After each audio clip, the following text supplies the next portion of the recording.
wassalatu wassalamu ala sayyidina wa habibina wa syafi'ina Rasulillah wa ala alihi wa sahbihi wa man wala. Alhamdulillah. Saya hormati orang tua kita yang hadir bersama, khususan Amina Habib Ali Segaf. Moga-moga Allah panjangkan umur beliau dan bersihah wal afiyah, terus menjadi sebab keberkatan kepada kita semua insya-Allah, dan kepada orang tua kita yang hadir, para habaib, para asatidz, muslimin, muslimat yang dirahmati oleh Allah Subhanahu wa taala. Apa yang telah kita mendengar sebentar tadi sudah mencukupi, karena ianya yang paling penting apabila kita hadir majlis-majlis ilmu, majlis upama ini adalah paling kurang kita keluar dengan faedah. Karena faedah adalah merupakan suatu perkara yang termahal yang boleh kita perolehi di dalam harian kita. Dengan itu Imam Abdullah bin Ali Al-Haddad berkata, tidak ada sesuatu yang lebih mahal untuk diberikan kepada seseorang, lebih mahal daripada ilmu ataupun peringatan ataupun nasihat yang ikhlas kepada yang lain. Ianya lebih mahal daripada sedekah yang kita keluarkan. Ianya lebih mahal daripada harta yang kita keluarkan. Ianya lebih mahal daripada kita menolong orang susah sana, orang susah sini, karena nasihat akan menolong kita pada hari kesusahan yang sebenar. Pada yaumul akhirah, hari yang mana kita sangat memerlukan, kita akan teringat, ya Allah, alhamdulillah karena hari itu aku pernah hadir majlis si fulan, karena kehadiran aku di majlis si fulan membuatkan aku bertaubat kepada Allah dan aku hari ini selamat. Maka dengan itu tidak ada sesuatu yang lebih mahal daripada mengingatkan orang lain kepada Allah Subhanahu wa taala. Dengan itu Al-Habib Al-Imam Ali bin Muhammad Al-Habsyi berkata, tidak ada sesuatu yang lebih membuatkan Nabi Muhammad sallallahu alaihi wasallam gembira, bahkan tidak akan ada sesuatu yang boleh membuatkan seseorang itu dekat kepada Rasulullah seperti mana dakwah di jalan Allah Subhanahu wa taala. Maka dengan itu kita bermohon kepada Allah, moga-moga yang menjadi sebab mengaturkan majlis, menjadi asbab juga kita yang hadir bersama-sama kita memperolehi manfaat dan bersama-sama kita memasukkan kegembiraan kepada Nabi kita Muhammad sallallahu alaihi wasallam, dan dijadikan kita orang-orang yang layak untuk bersama Rasulullah kelak di akhirah. Amin ya rabbal alamin. Alhamdulillah. Peringatan ringkas insya-Allah seperti mana yang diminta tentang Isra wal Mi'raj. Al-Isra wal Mi'raj adalah merupakan seperti mana guru kita pernah menyebutkan, Al-Habib Abu Bakar Al-Masyhur, beliau pernah berkata bahawa Isra wal Mi'raj ini adalah merupakan tahaddi al-aql. Adalah merupakan sesuatu yang mencabar akal fikiran manusia. Karena ianya di luar akal fikiran manusia. Zaman sekarang kalau kita cerita tentang Isra wal Mi'raj, orang-orang yang boleh jadi dengan akademinya, dengan pelajaran tingginya, seolah-olah merasai dirinya pandai, bahkan sudah menjadi asbab kebanyakan dengan kepandaian yang mereka merasai dah ketahui itu, dah ketahui ini, sains membuktikan itu, sains membuktikan ini, merasa sombong terhadap dirinya. Sehingga disebutkan orang-orang yang paling besar dosanya di sisi Allah Subhanahu wa taala adalah al-jahl bil jahl. Orang-orang yang jahil tetapi dia tidak sedar dirinya jahil. Sudah dia jahil tetapi dia tidak sedar dirinya jahil. Sehingga ada orang-orang yang boleh jadi pandai di dalam ilmu keduniaan tetapi begitu sombong dan begitu yakin bahawa ini Isra wal Mi'raj, ini kalam fadhi. Ini percakapan-percakapan zaman dulu orang-orang tua kita cakap, bolehlah kita pak turut, pak dengar, pak turut. Tapi zaman sekarang apabila kita bercakap tentang ini semua benda yang tak masuk akal. Dan itu berkatalah Habib Abdul Qadir bin Ahmad As-Segaf, apabila seseorang berkata tak masuk akal, tanya balik kepada diri dia, dia ada akal ataupun tidak? Dia ada akal ataupun tidak? Macam mana tak masuk akal? Akal pun tidak ada. Macam mana nak masuk akal? Maka dengan itu disebutkan al-aql juga adalah, kata orang-orang salihin, kata Imam Al-Ghazali dan sebagainya, adalah qalbul mu'min. Hati orang yang beriman termasuk akal. Orang yang tadi kita dengar tadi daripada Habib kita menyebutkan tentang iman kepada Allah Subhanahu wa taala, dan tempat iman ini di hati kita. Hati yang beriman kepada Allah Subhanahu wa taala inilah orang-orang yang berakal sebetulnya. Orang-orang yang mampu percaya tentang apa yang terjadi kepada Isra wal Mi'raj, ini orang yang berakal. Bukan hanya pandai menghafal itu, mengetahui ini, tetapi orang yang pandai di sisi Allah Subhanahu wa taala adalah orang-orang yang hatinya tadi luas. Percaya kepada apa yang telah terjadi kepada Rasulullah.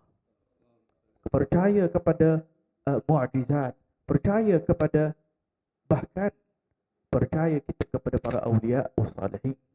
Disebutkan oleh orang-orang salihin, barang siapa yang percaya terhadap para awliya, dah masuk di dalam wilayah sughra.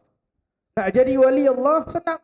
Apa? Memerlukan yang pertama kepercayaan. Percaya ataupun tidak, itu persoalan yang pertama. Kalau kita percaya pada para awliya, bermakna kita dah masuk di dalam daerah wali yang kecil. Bermula dengan percaya. Maka dengan itu, perjalanan Isra wal Mi'raj adalah tahaddi, adalah merupakan yang mencabar akal-akal fikiran kita, membuatkan kita sepenuhnya nampareh, kita sepenuhnya serahkan, seperti mana Sayyidina Abu Bakar As-Siddiq saat awal Rasulullah sallallahu alaihi wasallam sampai orang yang pertama mengetahui tentang Isra wal Mi'raj siapa? Abu Jahal. Dia pertama dengar, apa yang terjadi wahai Muhammad, cerita, ada khabar baru tak? Kata Rasulullah SAW, hari ini aku Isra wal Mi'raj, pergi sampai sekarang tak didengar. Bahkan disebut dalam riwayat, dia sengaja tahan gelak. Dia tahan gelak lagi supaya apa, takut nanti Nabi Muhammad tak habiskan ceritanya, biar dia cerita sampai habis. Lepas tu dia beritahu, wahai Muhammad, aku nak kumpulkan nanti kawan-kawan, aku kumpulkan orang lain di semua, kau akan cerita tak apa yang kau cerita kepada aku? Aku akan cerita. Maka dia sampai dia cerita kepada, dibawa kepada orang-orang lain, semua diceritakan hal ini apa semua. Maka ada yang percaya, ada yang tak percaya, ada yang gelak. Tetapi Sayyidina Abu Bakar As-Siddiq apabila disampaikan hal ini, tetap di dalam keadaan yakin. Aku percaya turunnya wahyu Allah Subhanahu wa taala kepada Muhammad, takkan aku tak percaya kepada perkara ini. Maka dengan itu kita memerlukan al-iman, kita memerlukan keyakinan apabila berkaitan dengan Isra wal Mi'raj. Hadirin dan hadirat yang dirahmati oleh Allah Subhanahu wa taala, disebutkan bahawa apabila kita merasa kagum dengan teknologi, merasa kagum dengan ini, merasa kagum dengan itu, hakikatnya kita mengagumkan sesuatu yang dicipta oleh makhluk. Ini adalah darjat yang ketiga. Ini adalah darjat yang ketiga. Darjat yang pertama adalah Allah Subhanahu wa taala. Darjat yang kedua, Allah menciptakan makhluknya Allah. Yang sepatutnya kita lebih kagum adalah diri kita. Bagaimana Allah cipta manusia? Bagaimana Allah cipta makhluk-makhluk Allah Subhanahu wa taala? Dengan itu dalam Al-Quran Allah Subhanahu wa taala kabar, ada boleh yang create, boleh menciptakan seekor lalat kalau mereka mampu nak cipta. Seekor nyamuk kalau mereka mampu cipta. Tak ada orang mampu. Zaman sekarang daripada bertahun-tahun kita dengar nak buat robot, sampai sekarang tak ada robot. Tak ada robot boleh jadi macam manusia. Mustahil. Hatta dicakaplah 100 tahun akan datang, mustahil. Allah Subhanahu wa taala telah ciptakan manusia adalah merupakan sebaik-baik ciptaan Allah Subhanahu wa taala. Dengan itu hadirin dan hadirat yang dirahmati oleh Allah, patutnya kita kagum kepada apa yang diciptakan oleh Allah Subhanahu wa taala. Kita kagum kepada tempat-tempat yang dimuliakan oleh Allah Subhanahu wa taala. Kita kagum kepada orang-orang yang dimuliakan oleh Allah Subhanahu wa taala, kerana dengan kagumnya kita terhadap perkara-perkara ini menambahkan iman. Dengan itu berkata Imam Al-Ghazali rahimahullahu taala, apabila kita memandang kepada orang-orang yang jahat, orang-orang yang melakukan dosa, ini akan tuhawin, akan membuatkan hati kita merasa remeh terhadap kemaksiatan. Apabila kita memandang kepada orang yang jahat, orang yang melakukan dosa, efeknya apa? Efeknya akan membuatkan kita pandang remeh, kita akan pandang rendah kepada maksiat. Bermakna satu hari kalau dah terbiasa duk tengok orang jahat, lama-lama kita akan buat maksiat, kita dalam keadaan kita tak sedar, kita rasa alah ni dosa kecil saja. Apa puncanya? Disebabkan kita duk tengok orang yang jahat. Walaupun kita tak tengok orang itu sedang melakukan kejahatan, tetapi melihat saja wajah orang yang jahat, efeknya kepada hati membuatkan kita memandang rendah kepada kejahatan. Maka dengan itu orang-orang salihin sebelum kita, mereka sangat menjaga mata untuk membiasakan diri memandang kepada orang-orang salih, memandang kepada orang-orang yang dekat kepada Allah Subhanahu wa taala. Diceritakan oleh Imam Abdullah bin Ali Al-Haddad, gurunya suatu ketika pernah hadir di majlis Syekh Abu Bakar bin Salim. Menghadiri Syekh Abu Bakar bin Salim, ayah kepada guru ini memberitahu, engkau bila hadir majlis ini, engkau hanya tengok kepada wajah Syekh Abu Bakar bin Salim saja. Tengok saja cukup. Anak tu masih kecil. Lepas tu balik cukup. Dia pun pergi, dia tengok saja. Dan Syekh Abu Bakar bin Salim kebetulan sedang memandang kepada wajahnya, dan matanya memandang kepada si anak ini, dan anak ini memandang kepada mata si tersebut.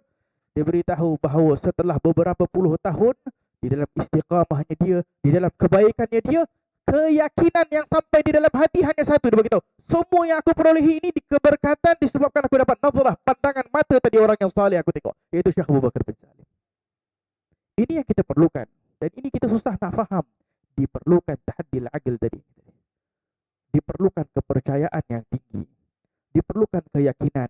Dengan itu kita bila duduk dengan orang-orang salihin, alhamdulillah orang tua kita Habib Ali Segaf pernah duduk dengan Habib Abdul Qadir bin Ahmad Segaf, duduk dengan orang-orang salihin yang keyakinan mereka kaljibal, keyakinan mereka seperti gunung. Al-Habib Abdul Qadir bin Ahmad Segaf suatu ketika pernah cerita tentang ayahnya, Abdul Qadir bin Ahmad Segaf.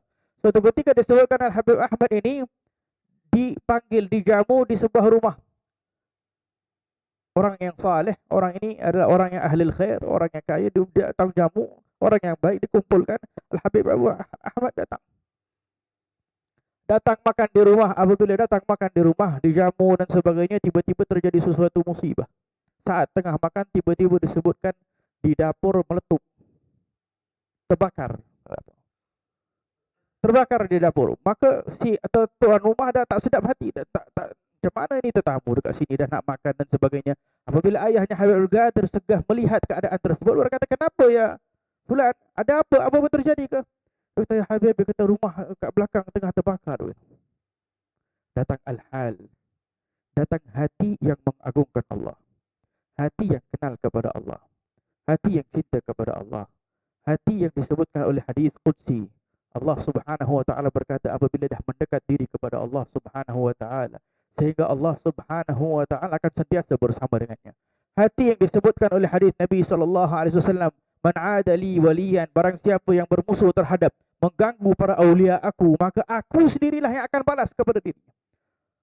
Kekuatan dan kelebihan dan kemuliaan yang diberikan oleh Allah Subhanahu wa taala tergerak di dalam hatinya dengan berkata, aku ada di sini dan terbakar ini rumah, mustahil langsung terpadam itu api. Allah Subhanahu wa taala ingin menjaga para aulia wa salihin. Perkataan yang keluar daripada mereka adalah doa yang langsung diijabah oleh Allah Subhanahu wa taala. Dengan itu disebutkan dalam firman Allah Subhanahu wa taala, inna aulia Allah la khaufun alaihim wa lahum yahzanun. Mereka tidak akan takut dan mereka tidak akan sedih. Kehidupan mereka sentiasa berada di dalam keadaan tenang dengan Allah Subhanahu wa taala. Dengan itu hadirin dan hadirat yang dirahmati oleh Allah Subhanahu wa taala, apa yang ingin saya sampaikan adalah salah satu hikmah ataupun salah satu kelebihan disebutkan oleh orang salihin sebelum kita Al-Isra wal Mi'raj yang kita dengar daripada tujuhnya petala langit, tujuhnya tingkatan syurga. Nabi SAW disebutkan juga adalah manusia ini mempunyai 7 martabah nafsu, yang mana kita ini dilahirkan di dalam keadaan fitrah. Kita membesar di dalam keadaan dibesarkan oleh orang tua kita. Setelah itu apa yang kita melihat, apa yang kita dengar, apa yang kita menuntut. Lepas itu mulalah datang dengan nafsu kita. Dan apabila tidak dapat tarbiyah yang benar, ini nafsu ini dia akan jadi seperti pohon yang akan ada kecabang sana, kecabang sini. Maka cabang ini makin besar, makin kuat. Maka macam-macamlah kita punya keinginan itu, keinginan ini, keinginan itu dan macam-macam. Permulaan daripada mampunya kita menahan hawa nafsu kerana Allah Subhanahu wa taala apabila qad aflaha man zakkaha.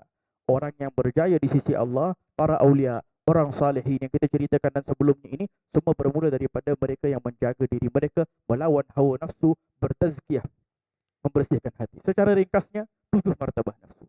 Yang pertama nafsul ammarah. Nafsul ammarah iaitu nafsu yang akan mengarahkan kita untuk melakukan dosa.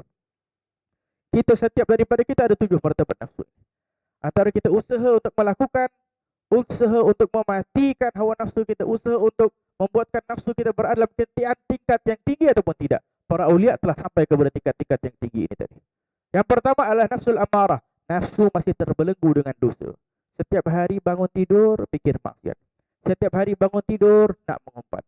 Setiap hari bangun tidur nak mengungkit. Setiap hari bangun tidur nak berkata tentang orang si fulan, si fulan. Ini adalah nafsul ammarah bisu. Bangun daripada tidur masih nak melihat maasi dan zunub dan sebagainya. Perlu dia usaha bertaubat kepada Allah, memperbaiki diri sehingga dia masuk kepada nafsu yang lebih tinggi, yaitu nafsul lawamah. Nafsul lawamah ini kata ulama adalah nafsu yang mana kadang dia jadi baik, kadang dia jadi jahat. Kadang subhanallah datang waktu tiba-tiba nak bertaubat kepada Allah. Lepas tu kadang-kadang tak mampu nak kontrol, terjatuh di dalam maasi dan dosa. Kadang-kadang dia hadir majlis ilmu sekejap, Masya Allah, dia balik, dia taubat, dia istiqamah. Dah lama tak hadir majlis ilmu, subhanallah, jauh daripada Allah, melakukan dosa dan sebagainya. Perlu istiqamah, perlu usaha, perlu duduk dekat-dekat orang-orang yang saleh dan sebagainya, sehinggalah masuk pula kepada nafsu yang lebih tinggi, dipanggil nafsul mulhamah. Mula apabila dah masuk kepada nafsul mulhamah ini, kata ulama, adalah mula dia mendapat ilham yang baik. Karena kita ini manusia, ada nafsu, ada malaikah, ada syaitan.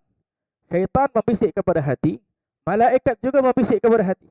Malaikat akan membisik kepada hati untuk menyuruh kita melakukan kebaikan, dan syaitan akan membisik kepada hati untuk suruh kita melakukan kejahatan. Kelebihan apabila kita melakukan ibadah yang ikhlas, ini akan menerbitkan cahaya di dalam hati, sehingga cahaya yang ada di dalam hati membuatkan para malaikat dekat. Sehingga suara malaikat kita akan dengar. Sehingga kita akan usaha melakukan kebaikan karena disuruh oleh malaikat. Tapi kalau tak ada cahaya di dalam hati, kita akan dengar suara syaitan. Syaitan akan beritahu, lakukan ini, lakukan itu, dan lakukan ini. Imam Al-Ghazali memberitahu macam mana cara nak tahu suara malaikat dan suara syaitan.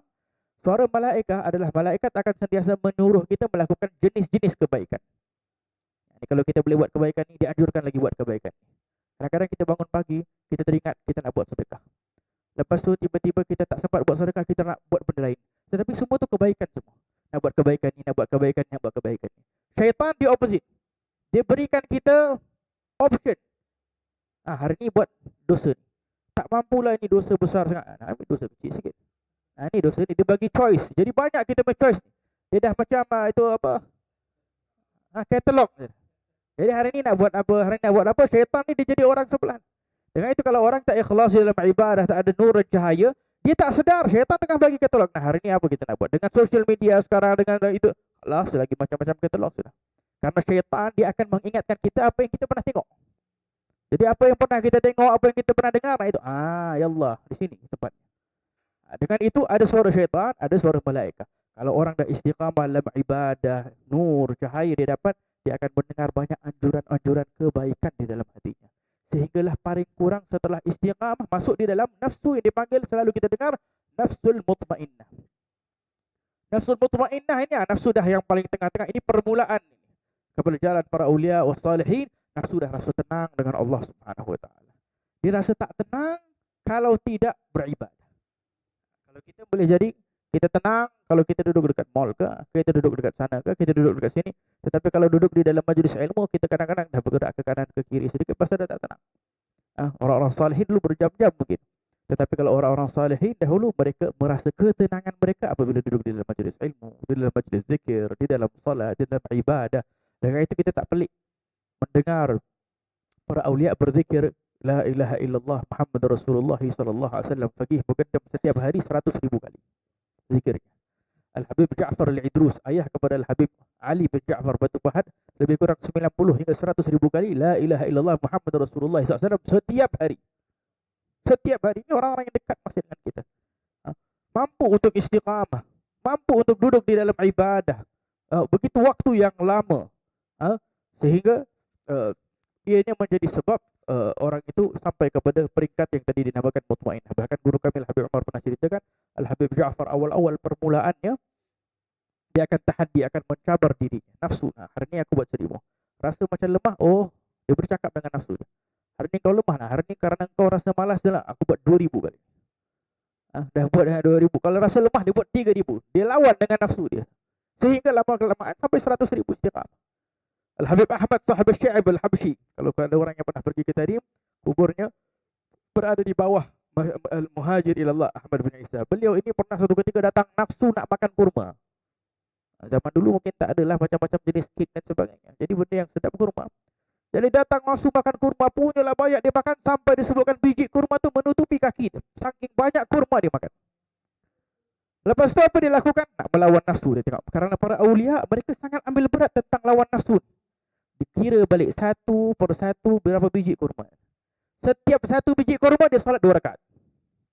Setiap satu biji kurma dia salat 2 rakaat.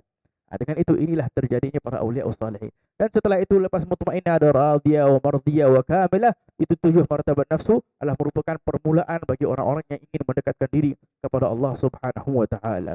Dan Dan Al-Habib Ali Al-Jufri beliau pernah berkata, Al-Isra' wal Mi'raj juga salah satu hikmah sebelum terjadinya Isra' wal Mi'raj Nabi SAW yang diuji. Kita dengar tadi ujian demi ujian demi ujian, tetapi keadaan Nabi itu yang kita ingin tahu. Apakah keadaan Nabi sebelum terjadinya Isra' wal Mi'raj?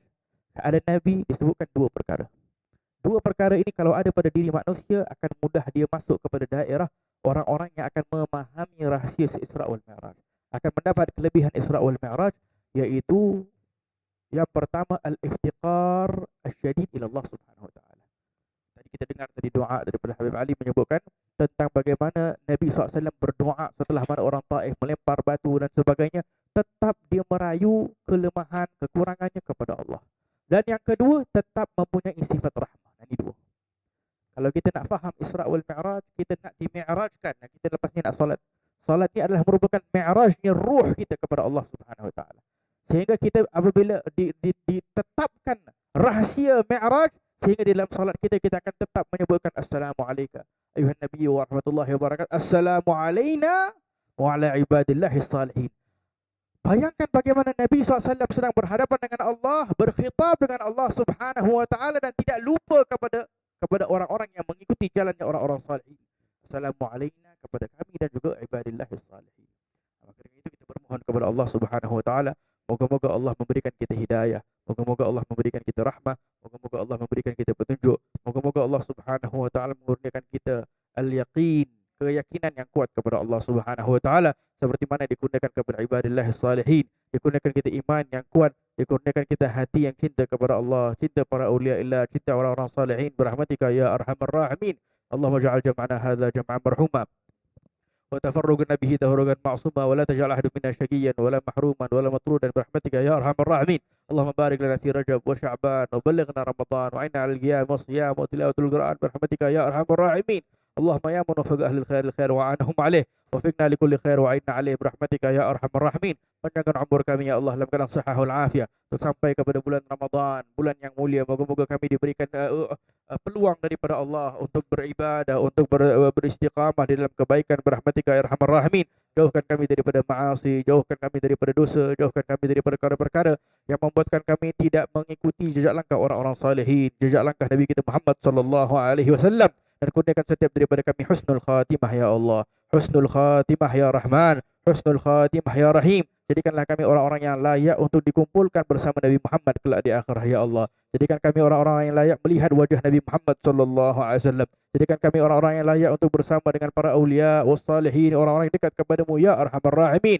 Rabbana zalamna anfusana wa illam taghfir lana wa tarhamna lanakunanna minal khasirin. Rabbana atina fid dunya hasanah wa fil akhirati hasanah wa qina adzabannar. Wa sallallahu ala sayyidil mursalin wa ala alihi wa sahbihi ajma'in walhamdulillahi rabbil alamin. Allahu